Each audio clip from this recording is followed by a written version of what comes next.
Şəmkirdə gecə yarısı 21 yaşlı oğlan anasını sevgilisini dolabda taparaq bıçaqlayıb. Şəmkir rayonunda 2004-cü il təvəllüdlü Sərxan 25 aprel gecəsi evdə kənar şəxsin olmasından şübhələnib. O əvvəlcə zirzəmidə pəncərənin açıq olduğunu görüb, sonra otaqlarda axtarış apararkən anası Əsmərlə təxminən 5 ay qeyri-rəsmi münasibətdə olan Elçini qadına məxsus yataq otağının dolabında tapıb. Sərxan onu oğru zənn edərək mətbəxdən götürdüyü bıçaqla zərbələr endirib. Daha sonra əlbəyaxa Davudu yumruq və təpiklə döyərək bayıra çıxarıb.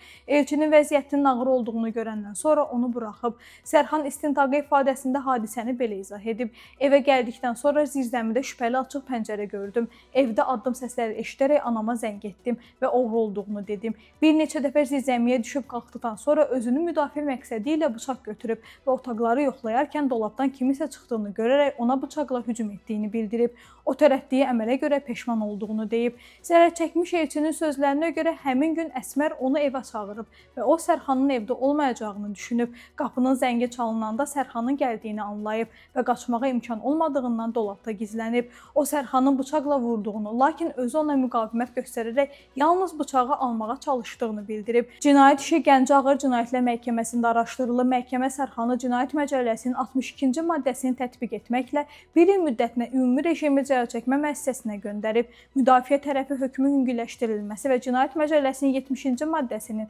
şərti məhkum etmə tətbiqi üçün apellyasiya şikayəti verib, lakin Gəncə Apellyasiya Məhkəməsi şikayəti təmin etməyib. Qeyd edim ki, adlar şərti verilib.